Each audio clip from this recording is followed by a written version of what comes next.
An experience with me is always fun. I'm taking you on a journey that you would love because there's lots more to learn. In today's video, I will be telling you about the Youm people. Yes, they are an ethnic group found within Plateau State, Nigeria. Now the question is, who are the Youm people? The Youm people are an ethnic group that are believed to inhabit the southern part of Plateau State. Yeah, they speak the Youm language and they are found in the lower plateau area, also known as the southern plateau. Presently found in Mikang local government area of Plateau State. The town was then called initially Hill Youm, but they got the name Gurkha from the Fulani and Hausa traders owing to their military prowess and stubbornness. The name was derived from Gagararu, which in occurrence of Gurkha and Bagarko, then finally Garkawa. History shows the Youm people have been a formidable tribe. Plateau people are believed to have come to the area first and provided itself with a stockade town called Hagbab. The next who followed were the Rakta and called their place Ken at the Rakta Hills. Other families and clans arrived in Rakta Hills and they came in a large detachment and formed other places in which they took refuge at the Kiel Hill. The Rakta Rock was formidable and capable of forming a formidable siege against attacks and other things. You know, this is true because it takes me back to the story my mother used to tell me while I was growing up as a kid. She would say the people of Rakta believed that the hill provided a covering for them. It shielded them during the time of war and other things.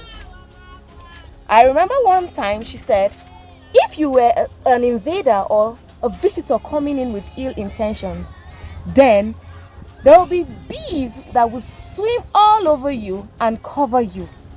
You know, when she used to say that, I would be like, how come? But then, after much research and all, I found out that it is written in history that this area provided them with safety and shield. The Youm people have inhabited this area they find themselves for over 200 years. That is over 2 decades. It's further divided into 2 districts, and it is either the plain or the hill. Rakta maintained that their ancestors are from River Gulnan in the hills.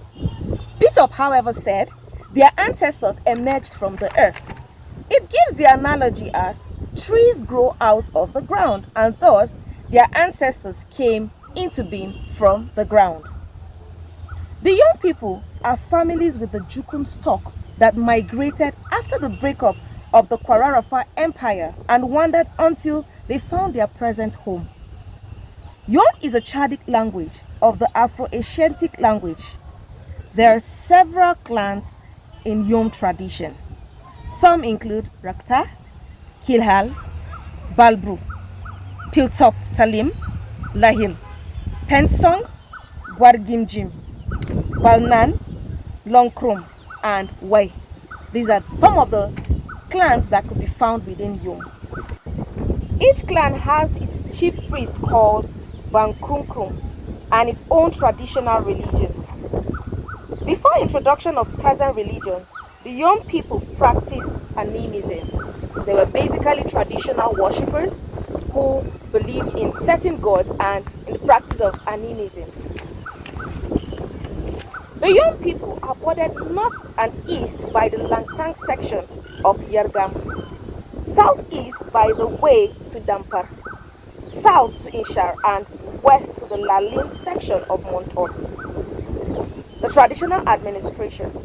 The overall head was called Migyar Youm. Other red cap chiefs who were from the different clans were also present, and each clan had 2 or more representatives called Migyar Pitop or Migyar Rokta, or as the other clans may call their names.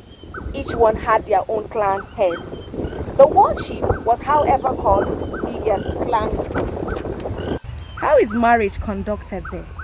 During the times of early tradition and even till date, the Youm people believed that it is from the early stage. So when a man sees a girl that he loves, he first of all meets her, tells her about his intention. If she feels she's okay with it, then he can go tell his friends, maybe 2 or 3 of the friends. Now the friends come. When they come to her, they want to ascertain and be sure that that's what she said. And when it has been finalized, the girl can go home, tell her mother. In telling her mother, she's preparing the mind of the mother to know that she has found a suitor who is interested in marrying her. The mom will question her to find out if the person she is in love with is good enough. Then she further tells the father. When the father hears this, they start investigations, they find out, they probe. Because of course, nobody wants to give their daughter to someone who does not come from a good home or is of good character. When this is being conducted, the family would then invite the suitor to come over. By the time he comes, he can come bearing little gifts.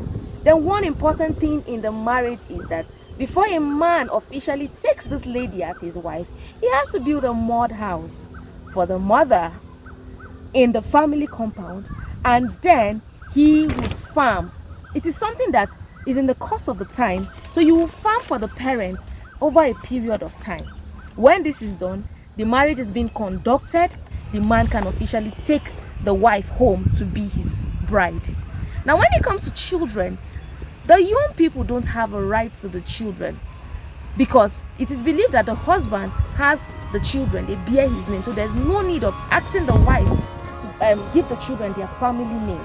There are lots of festivals that are being carried out and conducted in the Youm tradition. How about their economic lifestyle?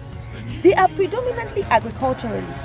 They farm a lot, and in that way they have lots of communal markets. They have large markets that bring in people from the Jukun area, people that come in from other parts to come and trade with them. There is a very big market which is held on Tuesdays. Tuesdays are their market days, and it brings in people. During the early time before civilization came in, now the style of practice was trade by barter. They didn't use cowries to exchange for commodities. They usually had the trade by barter system, and that was where they had neighbors coming in from the Jukun land, people coming in from far as even the west, those coming in from the areas of Kwanpan, people who speak Gumai. Because of the relationship, the young people were able to teach their children first the Youm language, then the neighboring languages like the Tarok language, which they call the Yergam. They taught them Gumai and other languages.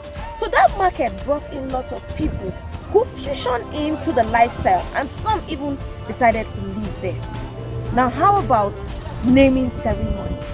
When there's an event of a birth in the Youm tradition, the father has the right to name the child. The mother doesn't have the right to do that. And it's expected that between 3 to 5 days, that is when the naming of the child is supposed to have been done. Meaning the child should have an identity. The young people are really interesting people. They are blessed with rich culture and diversity.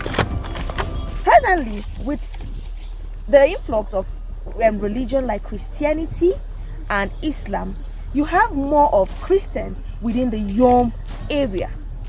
And presently now, they use the name Garkawa to identify themselves. So from this video, I hope you've been able to learn that there are people who inhabit Plateau State that are called the Youm people. And they are found within the southern part of Plateau, or otherwise known as the Lower Plateau. The nature of the environment differs from the Jos town and maybe Panshin area. There remotely, the weather can get extremely hot, and that is why from that area they farm some unique crops that are not found within Jos Metropolis. They farm things like yam, they farm millets, they farm corn, lots of things, and their popular delicacy is amora, which they call muram. It is an enjoyable meal.